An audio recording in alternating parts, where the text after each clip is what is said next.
Welcome to Unit 2. Our key concept for the next 2 days is that Europeans developed a variety of colonization and migration patterns that were influenced by different imperial goals, cultures, and the varied North American environments where they settled. And here, these Europeans competed with each other and American Indians for resources. So first, we're going to talk about differences between the Spanish, French, Dutch, and British colonizers.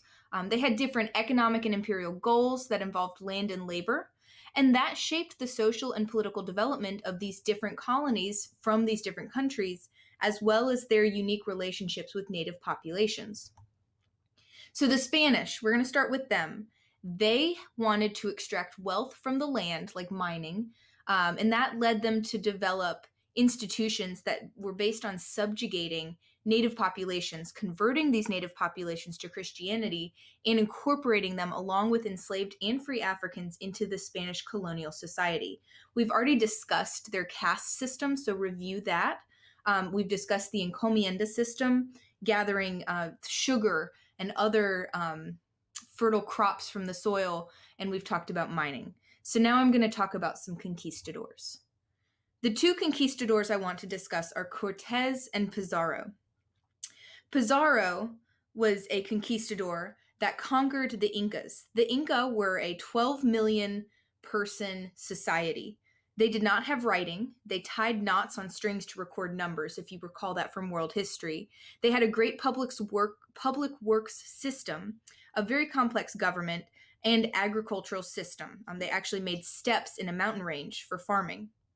The Incan leadership was a major dispute, and two brothers, Atahualpa and his half-brother, had a war of succession, which weakens the Incas and makes them susceptible to conquering. Pizarro showed up to the Incas in the early 1500s, and he had personal permission from the Spanish king of Spain, the king of Spain. And with him, he had 180 men, and he was promised riches if he won or conquered the Incas. Pizarro attacks the Incas, who were already weakened because of their internal warfare. He attacks them with artillery, guns, cavalry. He overwhelms the Incan emperor and captures him. The Incan emperor, Atahualpa, promises 24 tons of gold and silver for his release. However, in 1533, the last Incan emperor, Atahualpa, is executed, and Pizarro and the Spanish have conquered the Incan society. Then we have Cortez. He goes against the governor of Cuba's orders. This is another conquistador. He takes 11 ships, 500 men, and Cortez in 1519 arrived in Mexico on the coast of Yucatan, and he met resistant natives. However, the Europeans, including Cortez, take food supplies and they enslave many women from the Aztec culture. The women become slaves, interpreters. There's a really famous lady, Donna Maria. Eventually, she becomes a traitor to the Aztecs, and she becomes Cortez's mistress and interpreter and the mother of his son. Cortez then, with these new supplies and food and women, heads west to get closer to this center of the Aztec tribe. He burns ships along the way so that his men cannot retreat. He marches through Mexico toward the capital of the Aztec Empire, Tenochtitlan. He befriends an enemy tribe of the Aztecs who help him conquer the Aztec society. He meets Montezuma II, the leader of Aztecs, who greets Cortez and mistakes him for a god. The Aztecs are amazed by Cortez's light skin, and they believe that the horses are monsters of some sort. Cortez and his men lay siege on the Aztec Empire, and the Aztecs fall in 1521, where the Spanish now control this territory. They also control a lot of the wealth that the Aztecs, similar to the Incas, had collected. The Spaniards melt the gold and get a huge profit from defeating the Aztecs. Another example of what Spain was setting out to do in the New World was establishing major territories and colonies. New Spain or what we call the establishment of Santa Fe, occurred in 1610. This was later a major expansion of the New Mexico Territory.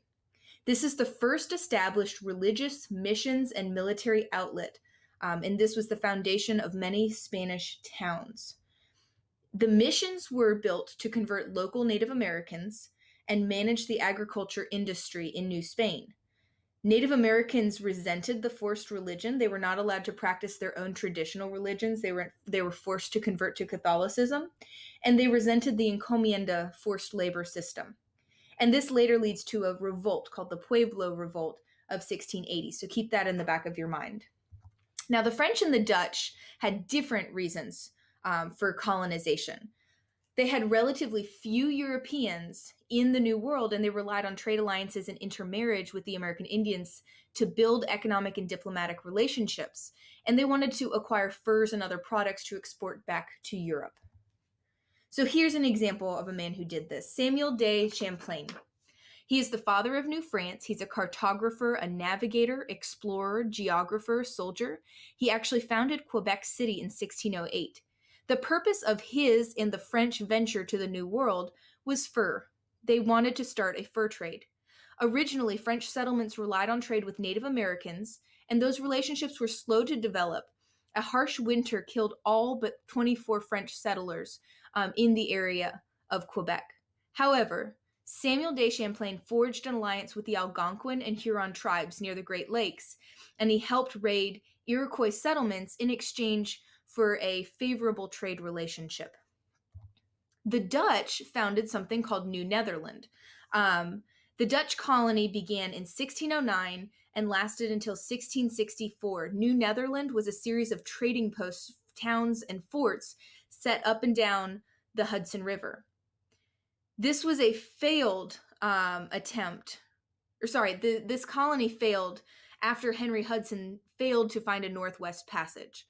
The settlement for the Dutch was an outpost for the West India Company, which was a national joint stock company for the Western Hemisphere. In 1624, 30 families arrive in North America and establish a settlement in present-day Manhattan. The Dutch in New Netherland focused on the fur trade rather than agriculture, and they slowly expanded over time. However, there was a lot of conflict with native and English settlers. They maintained peaceful relationships with the Iroquois through appeasement. This was the most powerful group in this area, in the New York area. And the Dutch continued to trade fur. However, there was a lot of internal corruption and lax trading laws that led to the downfall of the Dutch settlement. And then finally, we have our Jesuit missionaries in New France. They arrive in 1634. Their goal was to convert Native Americans to Christianity and to follow the European way of life. One of the settlements was called Saint Marie aux Hurons. And this was a self-sufficient community, and they did not rely on Native Americans. The Hurons were attracted to this settlement because of the food, shelter, and blacksmith services. By the time we reached 1649, there were many Native American converts to the Jesuit faith, but thousands of these people die of disease within 30 years because they're exposed to new diseases. Many Jesuit missionaries isolated Native children in seminaries to better convert them, and these missionaries lasted, I would say, until really, I would say once you get to 1649, that's the peak of these missionaries. And then finally, we have English colonization efforts. They attract a pretty large number of male and female migrants, as well as other European migrants. All of these people sought social mobility, economic prosperity, religious freedom, improved living conditions, and these colonists primarily focused on agriculture, taking land from Native Americans to settle, and they lived separately from Native Americans. So they did not try to intermarry. They did not try to convert. They were simply pushing Native Americans out of the way. And so here's an example, Jamestown. This was founded in 1607 as a proprietary colony. The goal was to make money for the joint stock company that set it up. Since it was established to make money, they thought they would find gold, which they did not in this area. They had a very tumultuous relationship with the Powhatan Indians, the nearby native society. There was some trade between the Jamestown settlers and the Powhatans, but there were a lot of attacks, especially when John Smith was injured by a gunfire explosion and went back to England, leaving the rest of the settlers alone. From 1609 to 1610, we have a time period called the Starving Time. It was winter. There was some cannibalism, but not too much. Many people dug up corpses of other settlers and ate them. They ate mice, rats, and cats to try to survive. And because of this, the settlers asked the Native Americans in the area for food. And the relationship between the Virginia Native Americans, or the Powhatans, and the settlers was really strained. There was a regional food shortage because of the harsh winter. The settlers struggled. Their leadership was fractured, and the Powhatans laid siege. 2/3 of all colonists in this area died. They sent a ship back to England for food, but it didn't return until August of 1610. So that kind of expresses that relationship between the English and the Native Americans versus all of the other groups we talked about.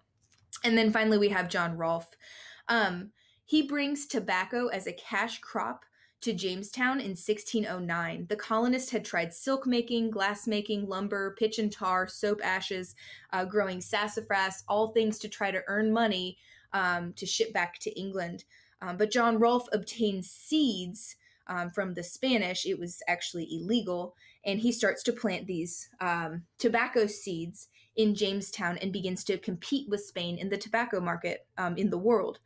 It was very easy to grow tobacco in the Virginia soil, and they can grow in small and large yards. By 1620, over 1.5 million pounds of tobacco had been exported from Jamestown to the rest of the world. If you guys have questions, please let me know.